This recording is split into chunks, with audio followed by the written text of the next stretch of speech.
আজকে রান্না হবে কচুরলতি নোনা ইলিশ দিয়ে, আর সাথে দেব কাঁঠালের বিচি। এখানে কচুরলতিগুলিকে কেটে ধুয়ে রাখা হয়েছে পরিষ্কার করে। নোনা ইলিশটা কেটে ধুয়ে পরিষ্কার করে নুন হলুদ মাখিয়ে রেখেছি, আর কাঁঠালের বিচিটা আমি আগে সিদ্ধ করে নিয়েছি। সঙ্গে লাগবে একটু রসুন, পেঁয়াজ, নুন, হলুদ, লঙ্কা গুঁড়ো, সর্ষের তেলে রান্নাটা হবে, আর একটু কাঁচা লঙ্কা দেব সাথে আমি। এখন আমি আগে কড়াতে নোনা ইলিশগুলো একটু শুধু হলুদ দিয়ে ভেজে নেব। এটাতে নুন আমি দিইনি, কারণ নোনা ইলিশ এমনিতেই নুন থাকে। শুধু হলুদ দিয়ে এটাকে আমি ভেজে তুলে নেব। আমার কড়া গরম হয়ে গেছে, এর মধ্যে আমি দিয়ে দেব সর্ষের তেল, একটুখানি সর্ষের তেল, আর এর মধ্যে হলুদ মাখানো নোনা ইলিশগুলো দিয়ে দেব।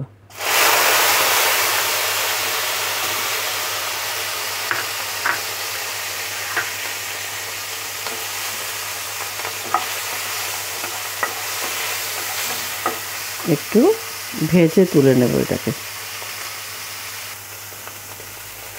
এরকমভাবে একটু লাল লাল করে আমি ভেজে নিয়েছি। বাস এখন আমি এগুলোকে একটা বাটিতে তুলে নেব। আমি ওই কড়াতেই আর একটুখানি তেল দিয়ে দেব। দিয়ে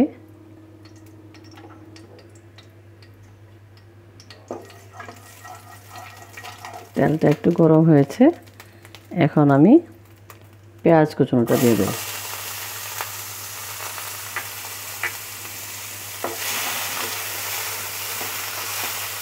পেঁয়াজ কুচনো, আর আমি বেশি রসুন দেব না, আমি 3-4টে কোয়া রসুন দিয়েছি, কারণ বেশি রসুন আমার মা পছন্দ করে না।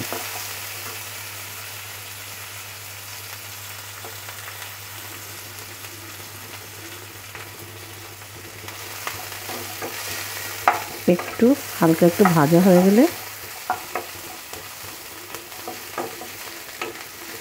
আমি লতিগুলো দিয়ে দেব।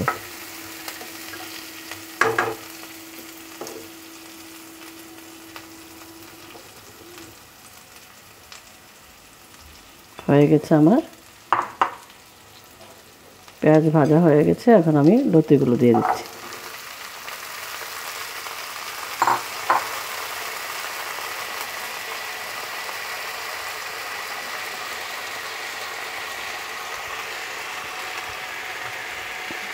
এখন এর মধ্যে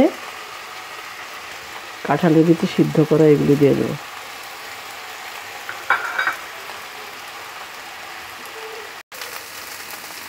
এখন আমি এর মধ্যে কিছু কাঁচা লঙ্কা, আমি বেশি করে কাঁচা লঙ্কা নিয়ে নিয়েছি, ঝাল ঝাল হলে ভালো লাগে।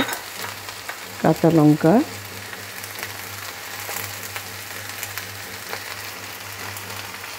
হালকা করে একটু নুন, কারণ নোনা ইলিশে নুন থাকে, একটু আন্দাজ মতো দিতে হবে।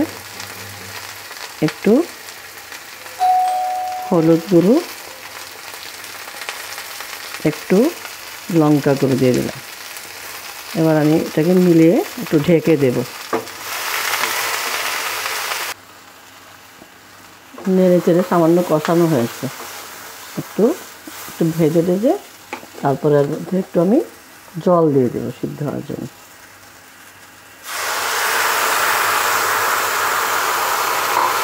দিয়ে আমি ঢাকা দিয়ে দেবো। তার আগে আমি নোনা ইলিশগুলো দিয়ে দিচ্ছি। নোনা ইলিশগুলো দিয়ে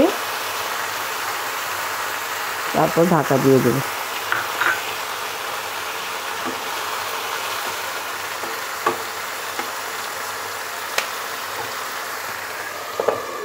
ঢাকাতে হবে, একটু ধৈর্য ধরে করতে হয়, না হয় এগুলিতে আবার গলা ধরে।